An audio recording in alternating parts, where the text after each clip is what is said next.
All right. Well, good evening, everyone. Thank you for joining us on this drizzly winter evening in late November. It's really a pleasure to have you all here. My name is Michael Widener. I'm the chair of the Department of Geography and Planning and the co-director of the Graduate Planning Program, alongside Professor Catherine Rankin, who unfortunately couldn't be here tonight. So we begin by acknowledging that the land on which the University of Toronto operates has for thousands of years been the traditional land of the Huron-Wendat, the Seneca, and the Mississauga of the Credit. Today, this meeting place is still the home to many Indigenous people from across Turtle Island, and we're grateful to have the opportunity to work on this land. So it's a pleasure to be here this evening, here in beautiful Innis College, to welcome everyone to the University of Toronto and to the John Bousfield Distinguished Visitor in Planning Public Lecture, with our special guest, Professor Ted Rutland. Before I introduce him, I'd like to take a moment to acknowledge John Bousfield, in whose honor the Distinguished Visitorship in Planning was established, as well as colleagues from the firm that take his name, Bousfield Incorporated, a preeminent community planning firm in Ontario. So I believe we have a few members from Bousfield here today. If you don't mind raising your hands, we'd like to acknowledge you and thank you for your continued support of this visitorship. So I'd also like to take this opportunity to acknowledge former instructor in our program, Mitch Goldhar, whose generosity, together with the Glen Corporation, Greywood Developments, the estate of James Stewart, and the University of Toronto Connaught Fund, made this visitorship possible.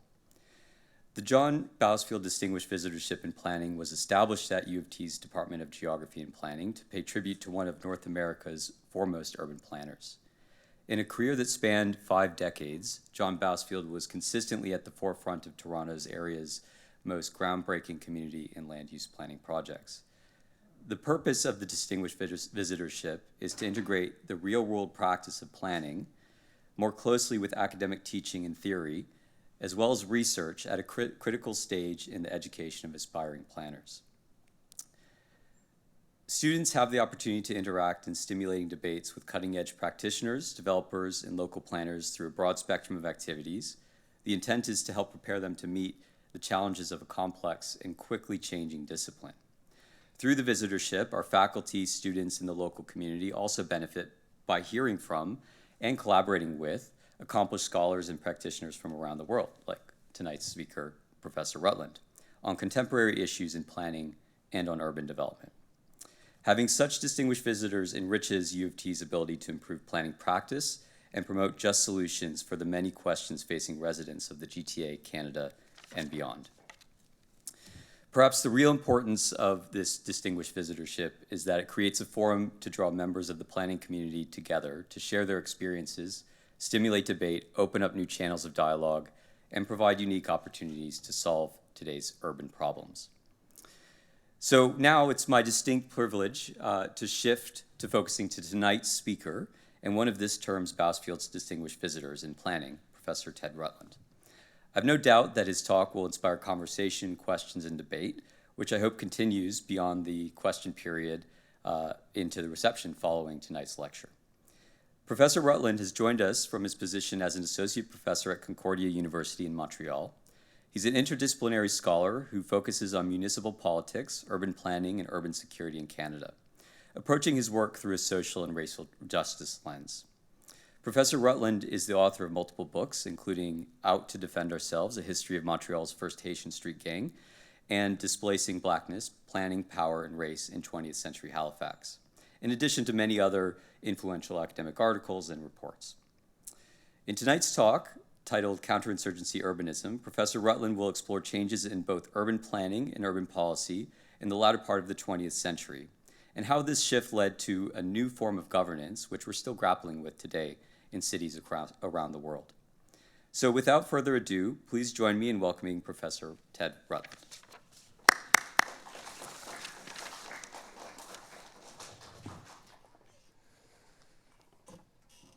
Thank you so much for that warm introduction, Michael, and thanks everyone for being here on this cold, rainy evening. I want to begin by adding to the land acknowledgement a recognition of the other settler colonial occupation, dispossession, and mass slaughter that is, probably in all of our minds, and that's the one happening in Israel and Palestine, particularly in Gaza and the West Bank. I think it's important to acknowledge this, both because of the devastation that it's causing and because this is an urban planning lecture. And urban planning has been and continues to be intricately involved with the settlement of Palestinian, the settler colonial operation in Palestine. From 1947 onward, planners have been involved in building new cities on top of Palestinian towns. They have been involved in building an elaborate infrastructure of roads and walls, particularly in the West Bank, that allow inhabitants of illegal Israeli settlements to move easily from town to town and very difficultly for Palestinians to do the same. And the current operation is urban planning in the negative. It's a destruction of everything that sustains life in Gaza and the West Bank, from housing, roads and sidewalks, schools, hospitals, mosques, and churches. And so I think it's really important that we mark this and that we use the voice and power that we have to call for an end to this violence and to call for a situation in which everyone in that region, Israeli, Palestinians, Palestinian refugees, are able to live in peace and security together as free and full citizens of a state.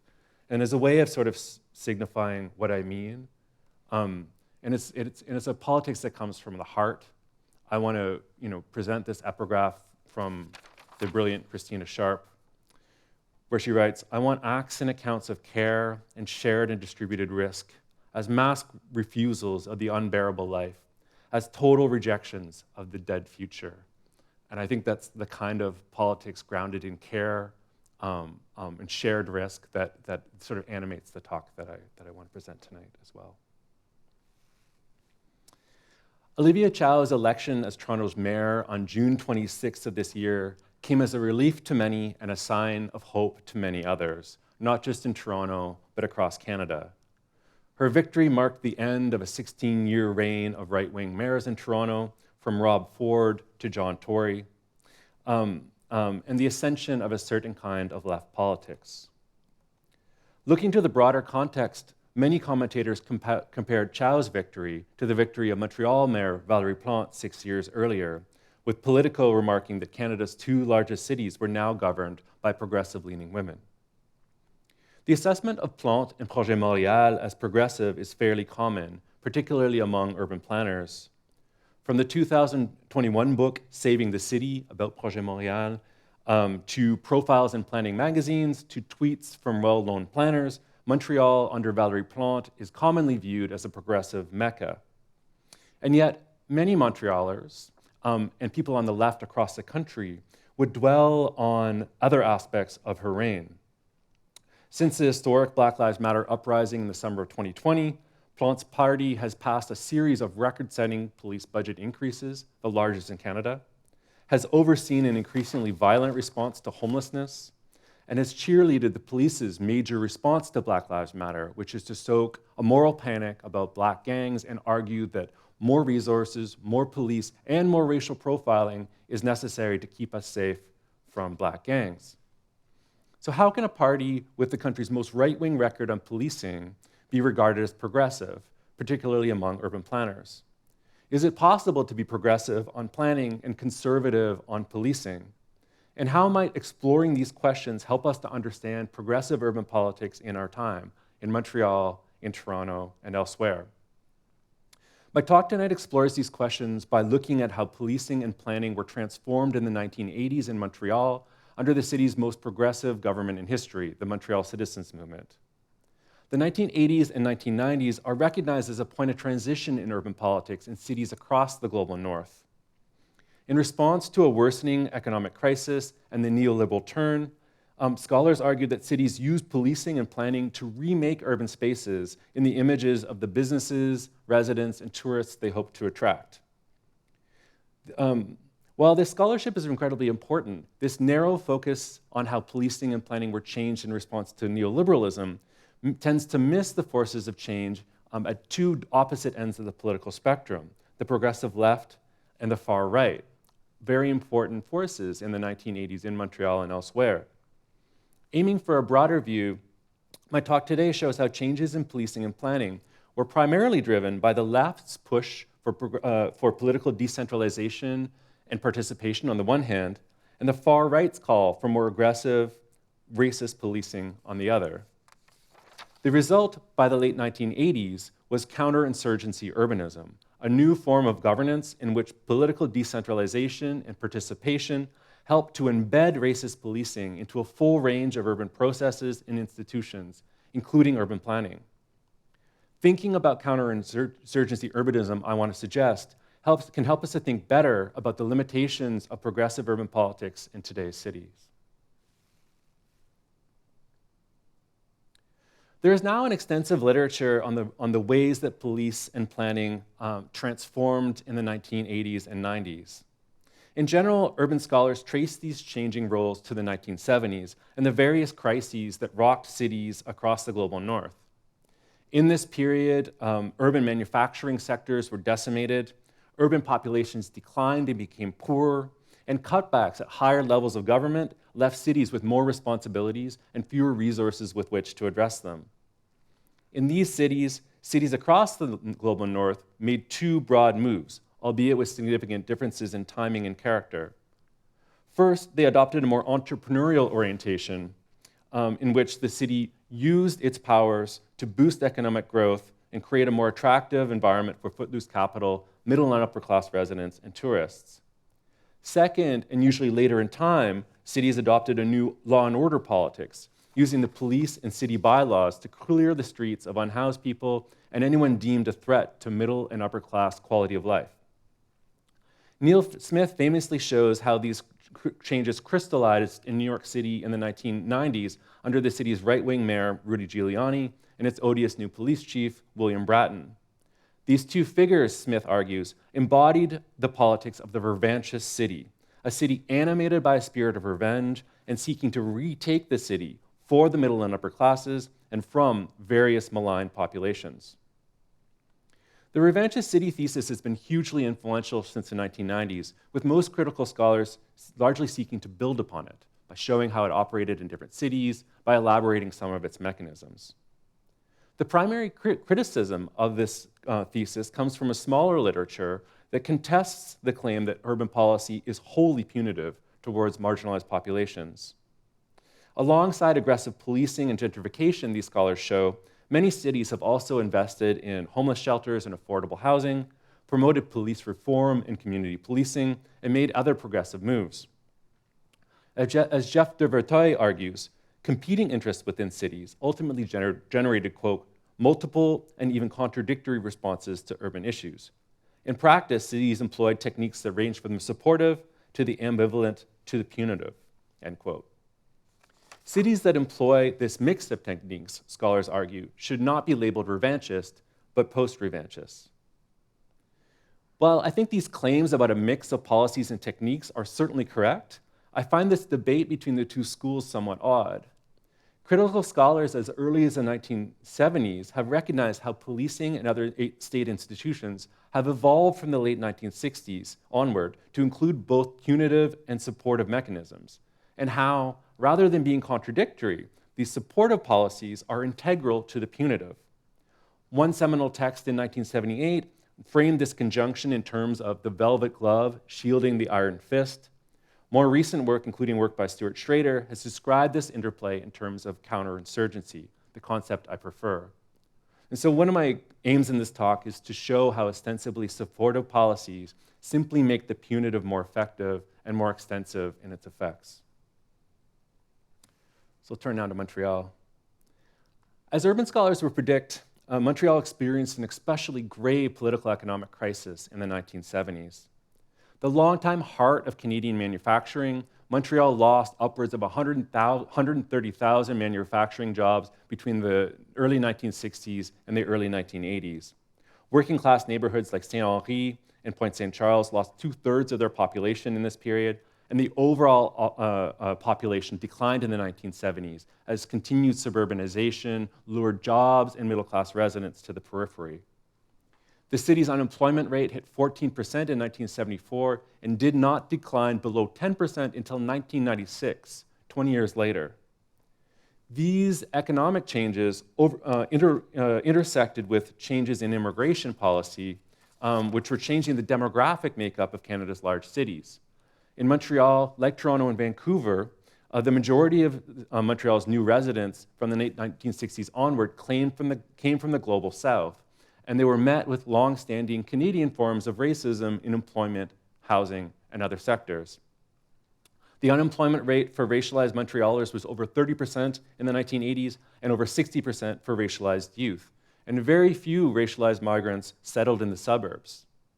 Metropolitan Montreal, then, was becoming increasingly divided between a struggling and mixed-race city and a prospering white periphery. As the crisis deepened, a new form of governance emerged. Consistent with the literature on the revanchist city, there was a clear shift towards entrepreneurial governance in the late 1970s. This shift to entrepreneurial governance came on the heels of the 1976 Summer Olympics, a mega project typical of Mayor Jean Drapeau and his regime, and it followed on the 1978 municipal election in which Jean Drapeau held on to power, but with less than 50% of the votes. Following the 1978 election, the Drapeau regime played a noticeably more active role in shaping the city's economic and urban development. Among other things, the city launched a major program to support the creation of middle-class housing in the city and developed a series of programs to support and strengthen neighborhood-level commercial streets. As Jacques Léveillé and Robert Wellen argue, these were profound changes, quote, for an administrative apparatus that was accustomed to playing a supervisory role rather than an entrepreneurial role, end quote. While these changes also suggest a turn to revanchism, as they're explicitly about retaking the city from the middle classes, there was no clear change in policing at this time. Policing was indeed aggressive and violent, but it always had been under Drapeau. Especially in the lead up and during mega events like Expo 67 and the Summer Olympics in 1976, Drapeau used the police and other city staff to violently crack down on sex workers, gay and lesbians, left-wing activists, and black organizations. The groups that Neil Smith identifies as a target of revanchist policing in the 1990s, in other words, were already targeted in Montreal in the 1960s and 70s. And they were, of course, in New York City, too. And so part of the limitations of this literature, I think, is really clarifying what's different between the 1970s and the 1990s. And maybe the thing is that there's a bit of a reform period in the 1980s.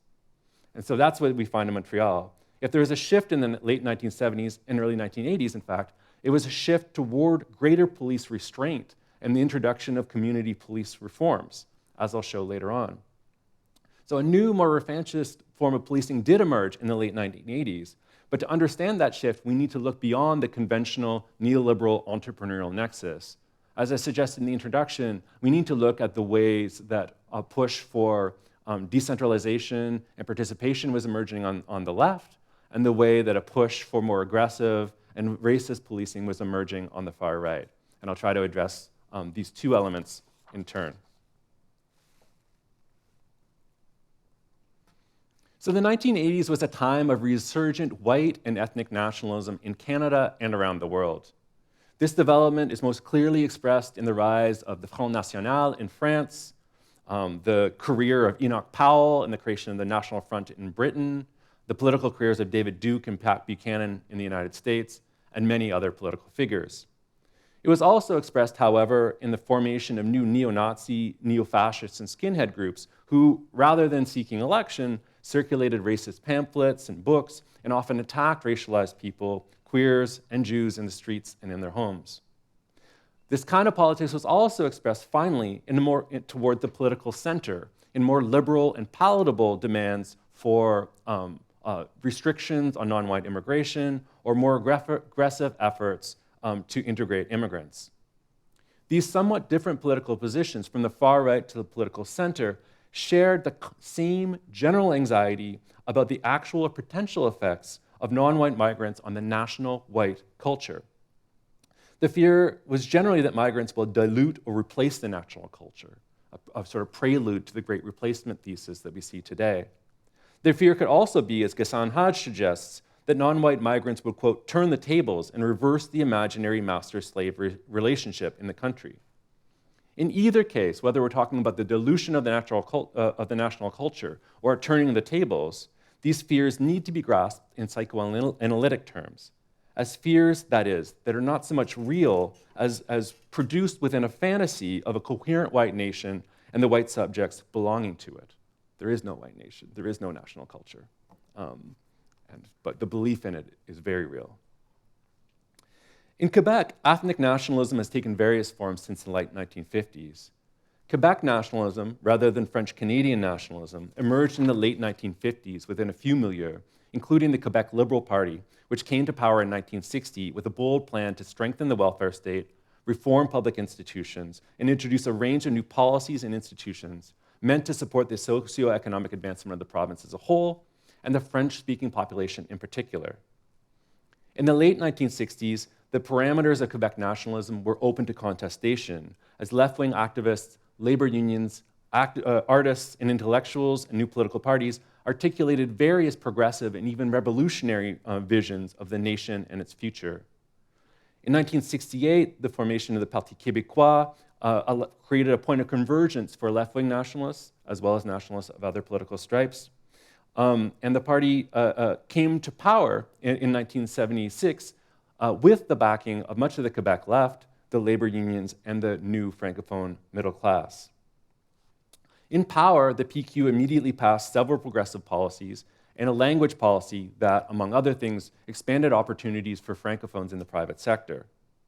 Between 1978 and 1982, however, the party began a neoliberal turn, suffered important political defeats, including the failed referendum in 1980 on national sovereignty, and famously turned against the public sector unions during contract negotiations in the recession years of 1982 and 1983. The party passed the most draconian back-to-work legislation in the province's history. The PQ's time in power contributed to a major shift in the politics of Quebec nationalism. The party's neoliberal and anti-labor turn alienated the labor unions and the left, which largely disinvested from the national project at this time. These same turns also dissected the promise of Quebec nationalism, dissected Quebec nationalism from the promise of broad-based Francophone prosperity that was actually delivered through provincial policies in a period of economic growth and state expansion in the 1960s and 70s. Whatever Quebec nationalism would now promise would be determined primarily by the political center, the right, and the rising far right. As the left-wing Quebec nationalist Pierre Valliere wrote at the time, the disappearance of a national project founded on solidarity and equality in the 1980s cleared the way for, quote, a cult of national identity and ethnic purity, end quote. In concrete terms, Quebec nationalism came to focus on the preservation of material and symbolic gains, which largely meant protecting them from the supposed threat of racialized migrants. This supposed threat was almost always described in cultural rather than economic terms. They're not integrating into our culture rather than they're taking our jobs. A frequent reference for these nationalists were demographic data that showed that white Francophone birth rates had plummeted since the 1960s and become the lowest in the world in the 1980s. Quebec's leading demographer, Jacques-Henri Pain, repeatedly warned in the 1980s of a looming disappearance of white Quebecers. If current conditions continued, he warned in 1988, Quebec would find itself on a steep path that would lead to disappearance. More than just a demographic decline, many nationalists worried that increasing racial and cultural diversity would lead to social conflict. In the late 1980s, the Jesuit priest Julien Harvey argued repeatedly that racialized migrants were refusing to integrate, and their self-ghettoization was destroying Quebec culture, promoting violence between white and racialized youth, and boosting Montreal's crime rate. While Henri Pain and Harvey are best described as conservative nationalists, similar views were expressed across the political spectrum, from the far right to the political center. On the far right, neo-fascist groups protested in front of federal immigration offices and demanded an end to non-white immigration, while skinhead groups distributed racist pamphlets and posters and physically attacked Black people, Jews, and gay people across the city. Toward the political center, more mainstream organizations, scholars, and think tanks produced endless reports on the supposed problem of non-white immigration and called for more palatable, liberal solutions like aggressive efforts to integrate non-white migrants into Quebec culture. So here's a chart sort of showing the degree of spatial ghettoization of various ethnic groups in Montreal, trying to show the extent to which they live close together and the extent to which they live closer to either English-speaking people or French-speaking people. Despite obvious differences between these political positions, from the far right to the center, the problem they identified was essentially the same. The fantasy of a coherent white Quebec nation was threatened by ethno-racial difference, and some form of state power was needed to eliminate the threat, either to expel the threat from the national territory, or to dissolve the threat through social and spatial integration into racial sameness. This broad problematic became a key influence on late 1960s policing and planning, as both policing and planning were called on to address immigrant ghettoization and its supposed criminogenic effects. I'll show how this happened in a few moments, but we first have to trace the emergence of these progressive ideas, this push for political decentralization and participation. Decentralization and participation were keywords of the urban struggles of the 1960s and 70s. As many scholars have argued, these ideas were forged in the struggle against the technocratic, often authoritarian, and incredibly destructive policies of post-World War urban renewal. As Christopher Klemick argues, most opponents of urban renewal, expressway projects, slum clearance, and property developments were anti-experts. These activists and scholars rejected the legitimacy of planners and technocrats and located the legitimacy of their own demands in the local participatory process through which they were formulated. In Montreal, these ideas were central to various urban struggles in the 1960s and bore fruit in projects like a community-run health center in the working-class neighborhood of Pointe St. Charles. These ideas found fuller expression in the short-lived Socialist Municipal Party, the Front d'Action Politique, or FRAP, whose slogan during the 1970 municipal election was "the workers," or "power to the workers." The FRAP failed to win a single seat in the unusual circumstances of the 1970 election, held amid the October crisis and the unprecedented state crackdown on the Montreal left. The party fizzled out after the election, but some party members continued this struggle and eventually formed a new political party, the Montreal Citizens Movement, in the lead up to the 1974 election. The MCM's commitment to socialism was ambiguous, but it was certainly a party of the left. It drew its initial members from the PQ, which was then a left party, the provincial wing of the New Democratic Party, the labor unions, and the Anglophone Montreal Progressive Urban Movement. As Marc Raboy argues, the party was, quote, an alliance between the most progressive elements of very diverse and often conflicting political and social groups. It represented a degree of unity on the left with little precedent, end quote. Similar to the FRAP, the NCM's overarching vision was one of community decision-making and power, though it mostly emphasized empowered citizens rather than workers, a city for all of us instead of a city for workers. As studies of the MCM inevitably point out, the party's emphasis on participation was partly opportunistic. The call for participation aimed to rally and unite a wide range of groups who were opposed to the authoritarian politics of Jean Drapeau, while leaving crucial political questions open and unresolved. And yet, many party members were honing, via political struggle and theoretical reflection, a strategic vision of how decentralization and participation could empower working people specifically and contribute to the overthrow of capitalist society.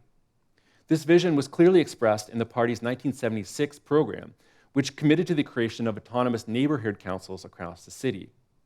The neighborhood councils, according to the program, would have real power over issues like zoning and building permits, and they would be implemented not top-down, but by helping citizens mobilize around their own struggles, facilitating popular education, and giving citizens the specific powers and resources they needed to achieve their objectives. In this way, the party explained, quote, citizens will gain experience and a taste for the democratic management of their city, which will eventually replace the present control exercised by capital, end quote.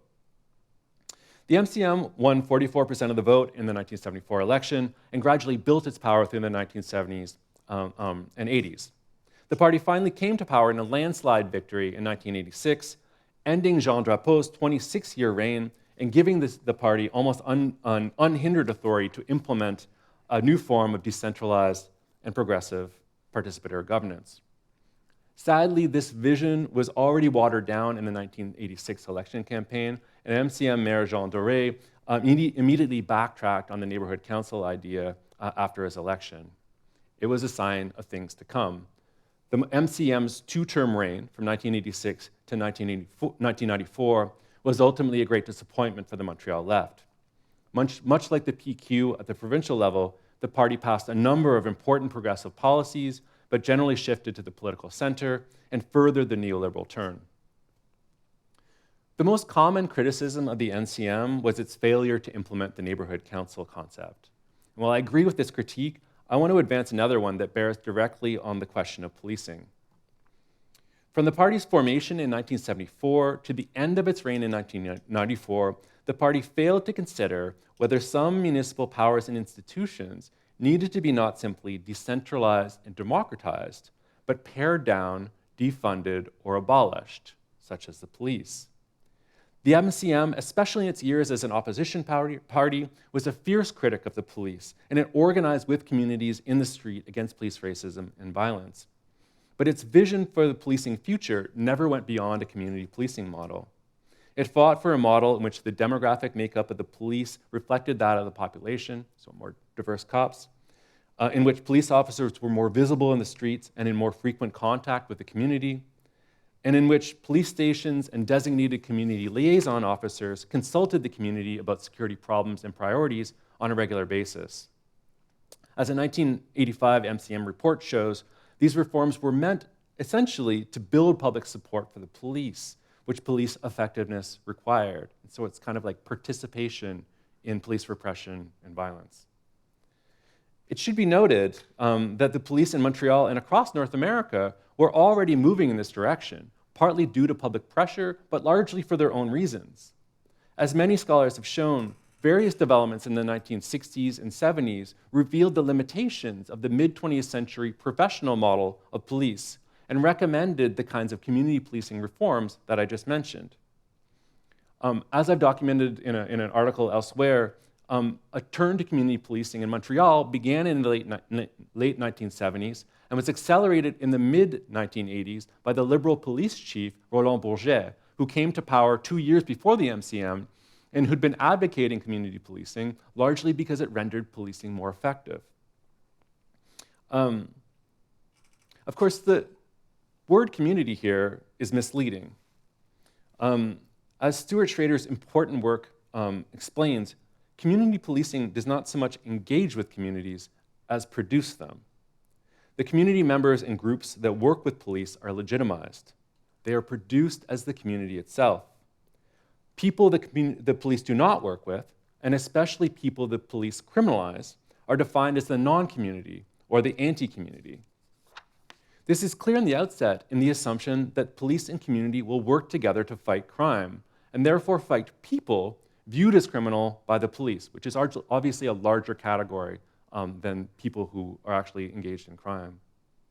In this arrangement of people and the police, it is certainly possible for community members to criticize the police and propose police reforms, but only so long as those community members are not themselves criminalized, and so long as the proposed reforms pertain to the policing of the innocent, and so less racial profiling of innocent people. To propose something beyond this, or to suggest that criminalized people are members of our community, is to call into question the legitimacy of the police itself, and this is an impermissible abolitionist move within this arrangement. Community policing then enacts a break in the terrain of community, a break that precedes the moment of police-community engagement and even the radical political process that the MCM's vision of community control envisioned. As Stuart Schrader argues, community policing was shaped by US military counterinsurgency operations abroad and adopted the same military logic. The aim of counterinsurgency policing is to divide the population into categories: loyal, neutral, and disloyal, and to bring the loyal and neutral together in a better war against the disloyal. This is what it means to say that community policing intervenes in the terrain of community, that it produces the community. As Schrader explains, quote, "To convert the neutral into the loyal against the disloyal is the goal of so-called community policing," end quote. So the reforms implemented by both the police and the MCM had clear and important limits. effectively circumscribing the boundaries of who counts as community. These limits I now want to show became especially clear in the late 1980s, when left-wing ideas about participation and decentralization intersected with right-wing ideas, efforts to protect acquired gains from the racial other. The event that catalyzed this transformation was the 1987 police killing of Anthony Griffin. In November 1987, a veteran Montreal police officer named Alain Gosset fired his revolver at an unarmed 19-year-old teenager named Anthony Griffin. The shot killed Griffin and sparked the largest protest against police racism and violence in Montreal history. Two protests in November 1987 brought thousands of people to the street and gave voice and power to demands for justice and police reform. A second and more radical phase of struggle began 4 months later after a jury found Alain Gosset not guilty of manslaughter. In the second phase, led largely by younger Black activists, it beautifully disrupted the accepted path of police reform, a path focused on community policing. During this time, the city's Black organizations announced they would no longer participate in community policing initiatives, while younger and more radical Black activists challenged the power of the police, no matter how community-oriented the use of that power might be. These and other challenges to the power and legitimacy of the police ultimately led the police chief, Roland Bourget, to fire the murderous cop, Alain Gosset, in June 1988. This burgeoning movement against police racism and violence, and particularly the firing of Alain Gosset in June 1988, amplified the fears of right-wing and far-right nationalists in Montreal and across Quebec. Here were minorities exercising power over a good white cop. Predictably, far-right groups rallied to the defense of Gosset and the Montreal police, and most centrist nationalists did as well. Perhaps the most important change at this time, however, was the adoption of an explicit far-right politics by the Montreal Police Brotherhood, the police union. From June 1988 onward, so after the firing of Alain Gosset, the Police Brotherhood consistently spoke of Black people, other racialized groups, and its own position in society in far-right terms. And so in an op-ed in La Presse in 1988, the Police Brotherhood spokesman says, "We've had enough of the Blacks who live in the margins of society and who render certain neighborhoods uninhabitable."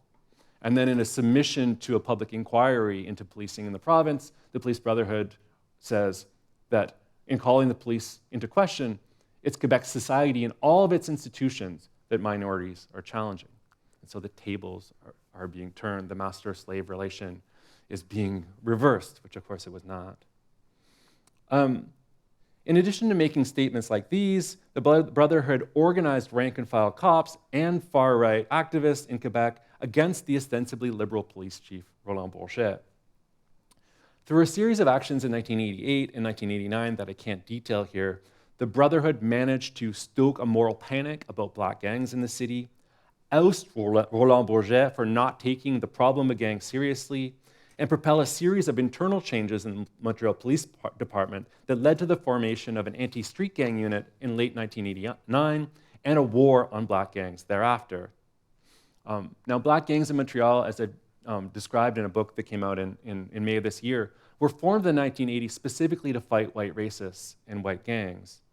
And while an internal police report from 1989 shows that they'd gathered intelligence on gangs in many communities, white and Black, Latino and Asian as well, the report also attributed the gang problem, including fights between white and Black gangs, to, quote, massive immigration.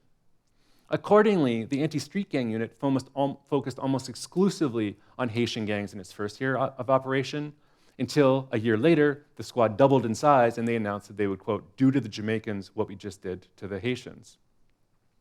Importantly, this was not just a repressive operation. Beginning with the war on street gangs, all of the community police reforms that the police had introduced in 1980 were retooled as mechanisms to wage the war on gangs. And so before launching the war on gangs, the police community liaison officers went and met with established Black organizations, informed them about the looming war, and urged them to support it. Community police officers working in schools, particularly in neighborhoods targeted by the war on street gangs, used their presence there to gather intelligence about black gangs and to restructure after-school programs so that anyone suspected of being part of a gang member would be removed from the school program. When in 1991, the anti-street gang squad killed a black community member named Marcellus Francois, the police sent a bunch of black youth who were working with the police as part of a diversity-oriented internship program to speak to the police about the lovely people that they worked with and how they weren't racist. When a protest of the killing of Marcellus Francois was organized in 1981, 1 week after the so-called Yonge Street riot in Toronto, and a few weeks after the uprising in LA, the police called their partners in the black community, urged them to boycott the protest and tell their friends in other cities, including Toronto, not to attend. And 2 black organizations, unfortunately, agreed to do that. And so policing from 1989 onward was explicitly a counterinsurgency operation, one that blended repression and community engagement, and used community engagement to make the war that much better and much more extensive in its effects. Oops, there's the war on gangs. And so here's finally is counterinsurgency urbanism. The war on gangs was not just about the police. Under the reign of the MCM, a range of urban policies were used to wage the war on gangs along with the police, ultimately making counterinsurgency a new logic of both policing and urban politics in general. There are 4 main elements of counterinsurgency policing in the early 1990s that I want to point out. The first was simply the MCM's support for the war on gangs. Montreal's police chief during this time, Alain Saint-Germain, reports that he had the full backing of the mayor and city council in its war against gangs and drugs. When the police in 1991 announced a zero-tolerance policy on drug trafficking and drug possession, it was at the urging of Mayor Jean Doré, who was reportedly receiving a lot of complaints about gangs and drugs from neighborhood residents. The party program, meanwhile, changed significantly on policing and public safety in the early 1990s, whereas the party had once spoken only of police reform and even quoted the Black Panther Party members, the Black Panther Party's Eldridge Cleaver in a city council submission. It promised in the 1994 election campaign to, quote, ensure the Montreal police wages a war without mercy against the big drug dealers, end quote. The party's commitment to police reform and community policing was still part of the program, but of course it was. Those things just are totally compatible with and actually accentuate this sort of aggressive police repression that was taking place at the time. The second element of counterinsurgency urbanism involves housing policy. Housing was a major priority for the MCM. And contrary to Jean Drapeau, the party aimed to use housing policy not so much to lure middle-class residents back to the city, but to create better housing conditions for working-class people and to protect what the party viewed as people's inherent right to stay in their homes and neighborhoods, whether they were property owners or tenants. The party's most impressive housing policy was the residential housing acquisition program, launched in 1989. Through the policy, the city acquired over 3,000 rental housing units in the city, renovated them, and then passed the ownership of the units to co-ops, nonprofit organizations, or the city's public housing authority. The initial goal of the program was simply to revitalize working-class neighborhoods and improve conditions for working-class people without displacement. When the war on gangs began, however, the policy was reframed as an effort to, quote, break the cycle of deterioration in certain sectors and prevent the creation of ghettos in which social problems like criminality concentrate, end quote. Here, the conservative Quebec nationalist concern about immigrant integration and the supposed criminogenic effects of ghettos entered the MCM's housing policy. Accordingly, the policy focused almost exclusively on neighborhoods that were both racialized and targeted by the police war on gangs. While the city often claimed that the revitalization of housing itself eliminated ghettos and crime, a range of more direct pressures were also used. In some cases, suspected drug dealers were evicted immediately after the city's purchase of the building, and so suspected, right? You can evict people without much evidence. In other cases, the city arranged with the police to keep buildings under surveillance. Tenants were also displaced by indirect pressure, including the installation of video cameras, an intercom system, and an armed security guard in at least one case, as well as the simple fact of becoming tenants of the state rather than an absentee landlord. Like policing then, housing policy produced a particular conception of community, a community of the innocent. The policy produced better housing conditions for the innocent alongside the eviction, surveillance, and repression of community members criminalized by police. The third element of counterinsurgency urbanism involves the rescaling of urban governance. Many scholars have shown how neoliberalism was introduced through a rescaling of the state, most notably through the upscaling of key economic, labor, and environmental policies from national governments to international bodies like the World Trade Organization, alongside the downscaling of social responsibilities from national governments to cities. This insight on the neoliberal turn is important, but I want to show how rescaling was essential to the revanchist turn as well. Two main forms of rescaling are observable in this period. The first involved the creation of new committees at the metropolitan level in the 1980s, mostly under Jean Drapeau, but they were strengthened under the MCM. One of these was the Committee on Intercultural and Interracial Relations, which was created to engage with minority communities and advise the metropolitan level of government on racial and cultural equity issues. On the issue of policing, its main actions were the promotion of community policing initiatives in racialized communities, such as encouraging racialized youth to seek careers in the police, as well as the publication of the 1989 Declaration on Intercultural and Interracial Relations. The 1989 Declaration condemned racism in all its forms, committed to ensuring city institutions respected the Canadian and Quebec Charters of Rights, promised to establish affirmative action policies, and encouraged the public to be, quote, unflagging in its vigilance against any manifestation of racism, end quote. Not surprisingly, a few years later, the committee was unable to identify any concrete effects of these incredibly vague commitments. The second form of rescaling involved the creation of neighborhood councils. The councils remained loosely organized in the late 1980s and took different forms in different neighborhoods. In neighborhoods targeted by the war on gangs, for example, the councils included the police as members, while elsewhere in the city they did not. It is notable as well that none of the councils included a major Black or anti-racist organization, largely because these organizations were organized at larger scales, at the scale of the city or the scale of the province. Constituted in this way, the neighborhood councils became a key instrument in the war on gangs.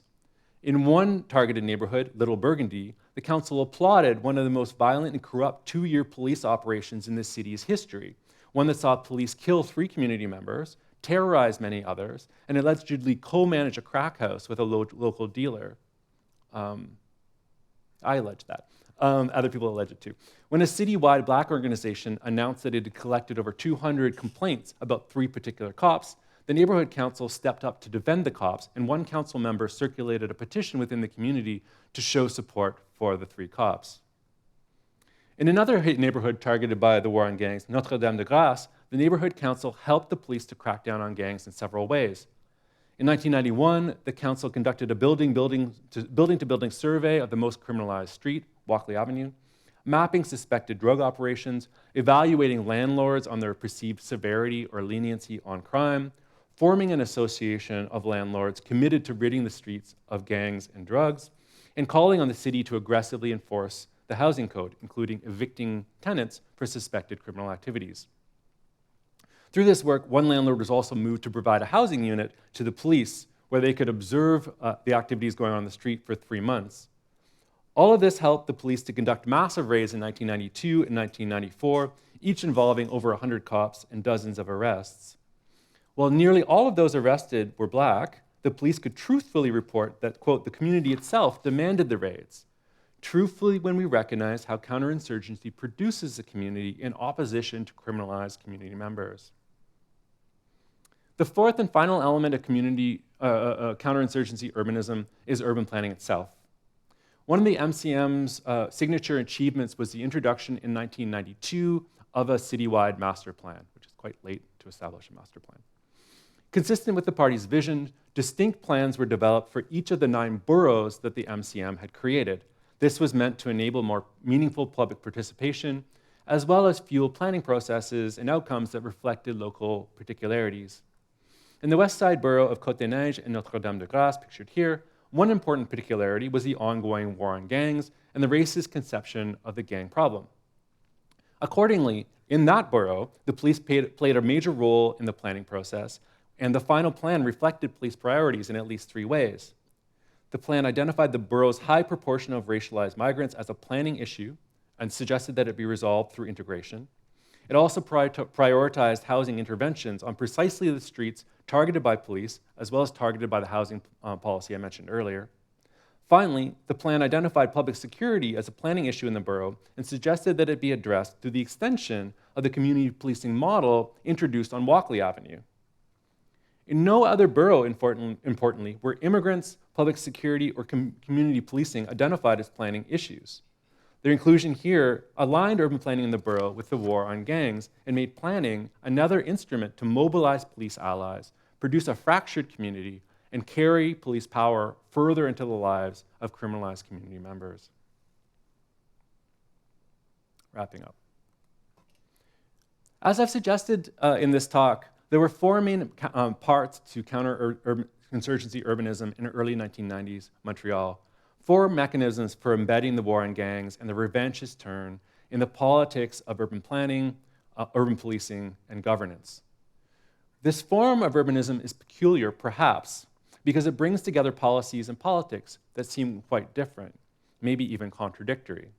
It combines progressive visions of participation in decentralization on the one hand, with aspects of right-wing and far right-wing conceptions of the Quebec nation as under threat from unassimilated, racialized, and criminal-prone immigrants on the other hand.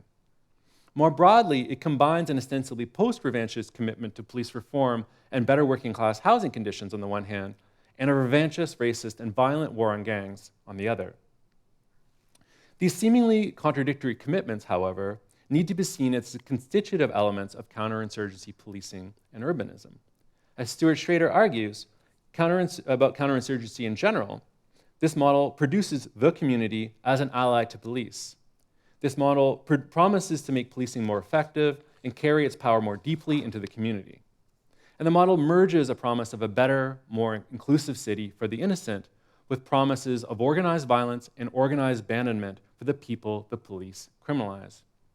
Counterinsurgency is revanchist and post-revanchist at once, and is much more insidious and vicious as a result. While I've been critical of the MCM, we should not lose sight of its political orientation and what that means for contemporary politics. Jean Doré was not Rudy Giuliani. The MCM, as a party, was not devoted to a vengeful, middle-class, suburban retaking of the city. It was a left or center-left party, an expression of the progressive reform politics that emerged in major cities in Canada in the 1970s. But that's exactly why it's important. We need to look closely at so-called progressive political formations in the 1980s, 1990s, and up until our time, and observe how they constitute the left pole of the political spectrum by occluding the question of whether the police and their current power deserve to exist. City leaders viewed as progressive in our time may promise police reform, but they almost always accept the established role of the police in the provision of safety and work with the police to organize city life according to police definitions of security and insecurity, innocent and criminal. It's a position on public safety that is hard to distinguish from that of the right and should not be accepted as a left-wing position. We need to redefine the left-wing pole of the political spectrum and refuse to allow awful political leaders like Valérie Plante to be labeled progressive. I want to conclude then by insisting that there is no urban left and there is no progressive planning that is not abolitionist. And that doesn't mean we all need to call for the abolition of police, although I'm in favor of that, but it does mean that we adopt an abolitionist politics that challenges the power, resources, and legitimacy of the police. It's a politics that recognizes how much harm the police cause to targeted communities, how little harm they actually prevent, and how many non-police services and programs can actually prevent harm, but are deprived from funding because of our outsized confidence in the ability of the police to keep us all safe. I'm calling for a politics, finally, that reclaims from the police the ability to define the boundaries of community ourselves, on our own terms, and that tailors urban policies to the timeless left principles that everyone belongs here, no one is disposable, and life is precious because we make it precious. Mass refusal. Thanks very much for your time.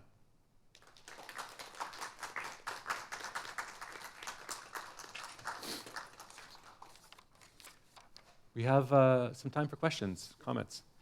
If anyone needs.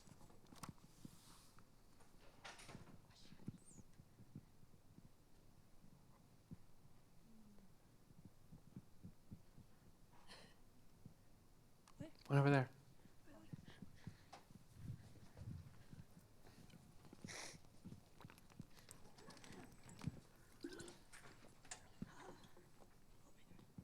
Well, thanks, Ted, for this presentation. I really enjoyed it. Hi, I'm Nidhi. Oh, there you are. Yeah, and I learned a lot about, counterinsurgency and your framework, and I think it can apply to more than just policing, thinking about dispossession and, so many other things or so-called acts of violence that unfold in cities. I guess my question is a little bit more basic.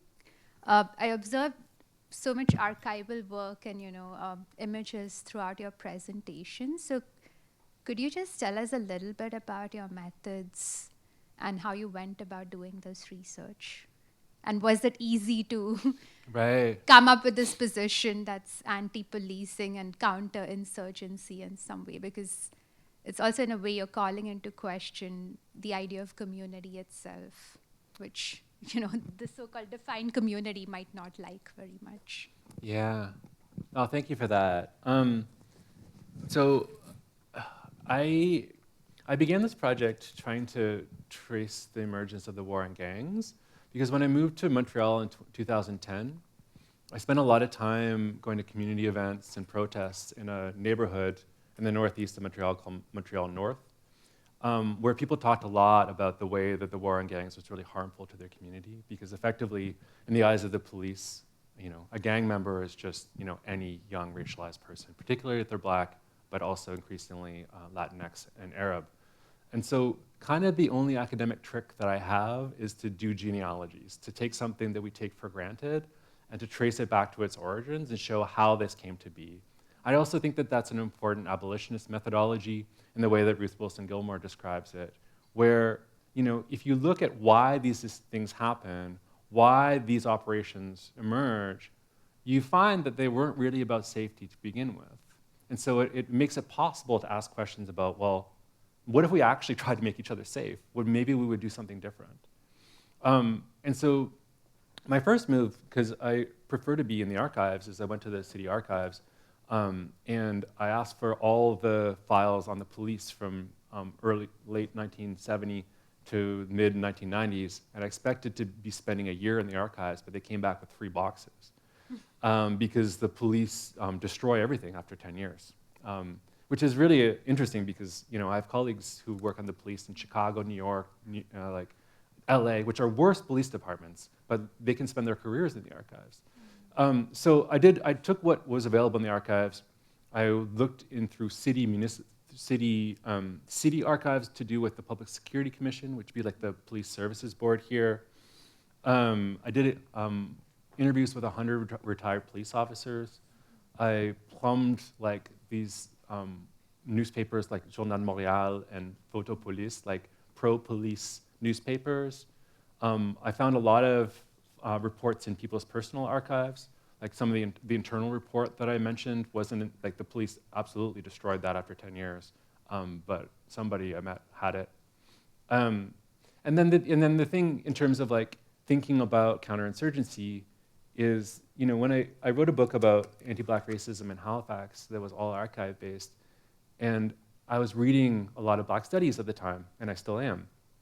And I often say that, if you spend 2 hours in the morning reading Saidiya Hartman about the afterlife of slavery, and you spend the rest of the day in the archives, you'll find the afterlife of slavery. You find it in like 400-page policy documents. It's like the theory helps me to read. Yeah, I just found that counterinsurgency helps us to understand how a lot of the things that people call police reforms just make policing more effective and more vicious. and the ways that I think a lot of people who are viewed as progressive politicians right now are basically are able to hold on to power by supporting the most repressive aspects of the police, but then say, oh, we're going to hire more diverse cops, or we're going to have more community meetings. And so it seemed really essential to me as a framework, mostly coming from Stuart Schrader's work, as a way to blow up the conception that like if you add repression and like community, that somehow you end up with something better. Yeah, we need something less.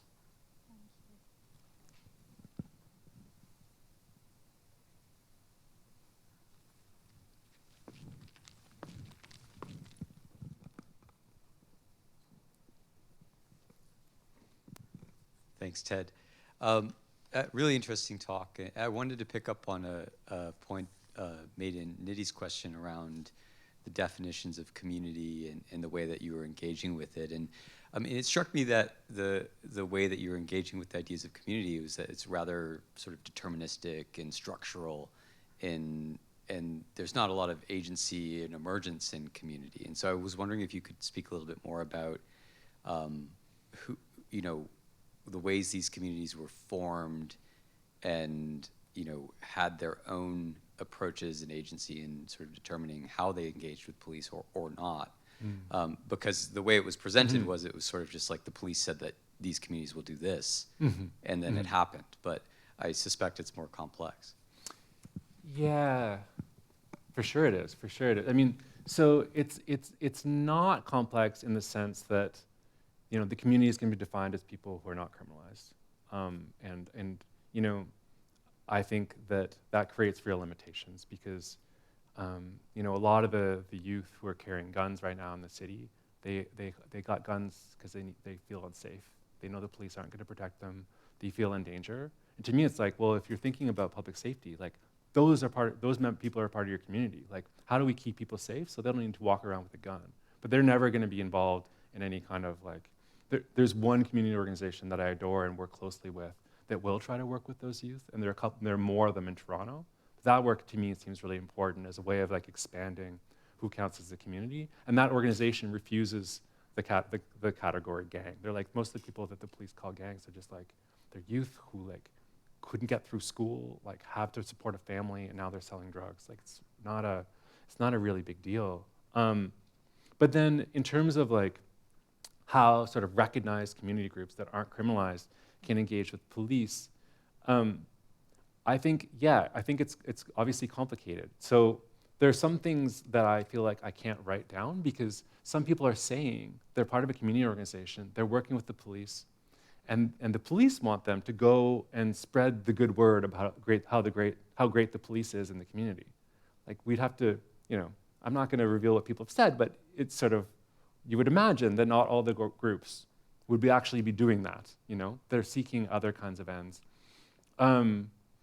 I think that one of the things also is that a lot of what we call community are groups that aren't necessarily political. And so there's a really unfortunate situation where the Jamaican Association of Montreal was a cultural organization. It was there to like create a community for Jamaican immigrants, and it's a wonderful organization that exists into the present. But when the police just started targeting so many members of the Jamaican community, and then when there was a lot more violence in the Jamaican community, like they were sort of thrust into the position of trying to figure out how to deal with this. And it's just like they weren't, in a position to do that. Like that wasn't why they were formed. And so, some organizations ended up, I think, basically pushing for a form of policing that would get the bad guys but be nicer to the good guys. And I empathize with that because I would have thought that in the 1980s too. It's only really, I think, for me, after seeing these community policing reforms over 50 years that we can see they don't really do anything. And the idea that the police could just be brutal towards people who are really dangerous and not to like people they perceive as dangerous or aren't, like doesn't actually fly. And all this work from activists, intellectuals, scholars that have helped us understand that one really important way that we can reduce police racism and violence is just to reduce the role that they have in the lives of the people they target, and sort of like if there are problems, solve them in a different way. And so like, I think that some of the times when organizations were engaging with the police, they thought they were going to try to make the police better. And I think I also, there isn't a lot of space for extra sort of sentences in today's talk, but certainly this is a chapter of a book that I'm trying to write. Need to recognize the ways in which, like, I really sympathize with what some of these groups were doing, even though I think that what they did was ineffective, and recognize that some of the people who were viewed as allies of the police weren't doing exactly what the police asked them to do.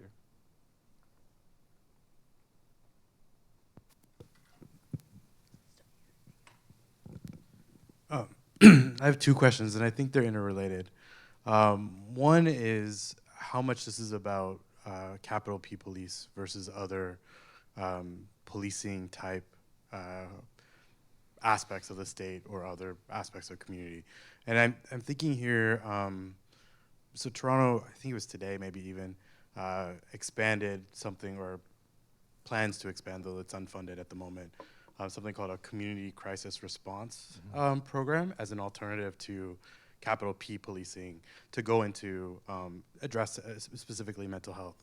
But yeah, so I'm wondering, how does that play, that kind of expansion of other types of policing behaviors that aren't run necessarily, or at least not clearly by police services, but can look a lot like police in different ways, how that fits into the story. And then I guess to that, because that was a response to an activist call as an alternative to formal policing. What's next, right? Like, what would you recommend as sort of a next step in terms of if you can't fix the police as they are, abolitionism, I think we could agree, you and I at least could agree that that's the goal, but what is the next obedient step between here and there? Thanks, David, for that question. Yeah, I mean, I think that the community crisis response is great. It'll surely have problems, right? It's not going to be perfect, but I think that that's a clear case where you look at what the police are asked to do, and you recognize that, like, they're really bad at responding to mental health crises. The police don't want to do it. We can, like, have a better standard of service. We can take the police out of a situation where, like, half of police killings happen in mental health calls. Like, we can radically reduce police violence and provide a better kind of service, better level of care to people if we just create different kinds of responses. So I think that kind of thing is really important, and I think it can be expanded significantly, and I think people in Toronto see it as something that could expand beyond just mental health calls and more towards, Seattle found that something like 65% of 911 calls would be better addressed by a non-police agency because they're just not about criminality. So these are the easy things, I think, although lots of cities aren't doing enough on it. Montreal isn't at all. It's easy because what we're saying is there's a bunch of things we ask the police to respond to that don't involve criminality or violence. Get someone else to respond to it. The harder thing is when we're talking about like actual crime and actual violence. But I think that that's, really important as well. And I think in terms of what do we do, I think that maybe there's a distinction between, like, what are some policies that we could implement in the next year or 5 years, and what should we do, like, in terms of long-term changing consciousness and building power. So I think that another easy thing is just providing housing rather than policing unhoused people. It costs like $17,000 a year just to police an unhoused person. If you add like healthcare costs, other social services costs, it's far more expensive to keep someone unhoused than to give them a home and give them what they need.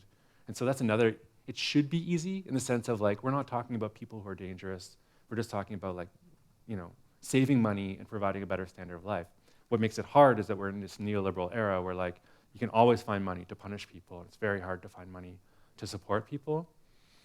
But then the harder thing, I think, and this is why I write about the war on gangs, is I think, the specter of, like, the dangerous people has always been so central to police power. And, like, I get criticized on Twitter or whatever, like, anytime I'm saying, oh, like, maybe we could just reduce the police budget and give it towards, like, a community crisis center, they're like, then the gangs will take over the city. And I'm like, this is amazing. Like, this is really quite impressive that you think that that's the biggest threat to you, because they're harmful mostly to other gang members. It's not a huge deal for the average person. So I think it's important to challenge that notion that there are some people who are so dangerous that we just have to send the violence of the state towards them. If we look at the ways that the methods that are actually used to prevent violence, including gun violence, including gang violence, they don't involve the police. There's some groups in Toronto that do this. Chicago and Baltimore have developed really good programs of just hiring former gang members to be in the community, to develop relationships with people, to be a source of mentorship and guidance in their life, to be able to mediate conflicts, actual violence prevention. The police in the last year just arrested 100 people in Montreal North and another neighborhood to respond to the so-called gang problem. And if you look at what they were arrested for, it's things they're going to go to prison for 6 months, 8 months, a year for. And so they were already in a bad situation. They committed some crime. Now they're going to be in prison, which makes their life it is a form of violence, and it makes it harder for them to get a job. And this is our response to violence. I mean, this just increases violence. I don't know. We can talk more about it later. Those are some basic ideas that are mostly lifted from people like Andrew Ritchie and Miriam Kaba and Robin Maynard and other folks. Yeah. Thanks.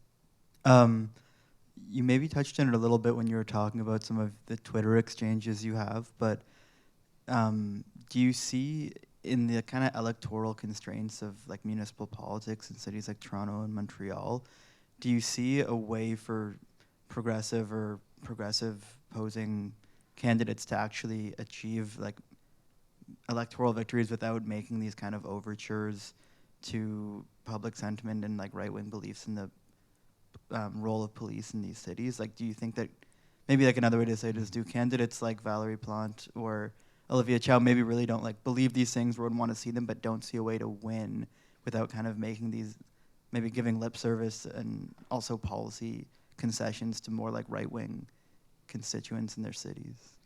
Yeah, I think about that all the time, and hopefully we can chat after about what you think about that. One of my thoughts is, it's never been tried, people constantly say, oh, we can't win if we suggest a small decrease in police funding and allocating that funding towards something that actually keeps us safe, but it's well, who's trying that? And where have they lost? Because people mostly just take this sort of backlash and political cost for granted and assume that it'll happen. And so what we'd never see is a political candidate campaign on a bold vision to actually keep people safe, very concrete. I wouldn't campaign on defunding the police as a slogan. I would say here's how we're gonna reallocate this amount of funding from the police to these things because these have been shown to make it. I'm not saying that I could win an election. I'm just saying that you don't have to use the term. What you do have to do, I think, is have a really clear vision and be willing to defend it. And I don't think that we see that very often. And I think the other thing is, particularly with Projet Montréal, they're very afraid of any kind of criticism from anyone. And it's just I think that, the right understands that they don't have to win over everybody, They make it really clear what they stand for, and they're gonna get enough votes to win. And the left sometimes feels we have to, we can't possibly be criticized. And it's no, whose votes do we need to win to take power?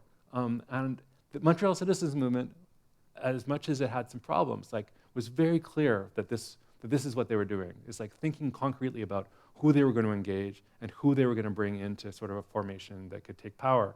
And I feel especially the municipal level, I think we really lack that kind of political analysis sometimes. Okay, well, that's all the time we have for formal questions now, but Professor Rutland will be available for more discussion afterwards. We'll have a reception just out of the auditorium to the right there in the lobby. So again, I'd like to thank you, Ted, for your time and your really interesting talk. It's been a pleasure having you with us this semester. So if you could all join me in thanking Ted one more time, that'd be great. Thanks, everybody.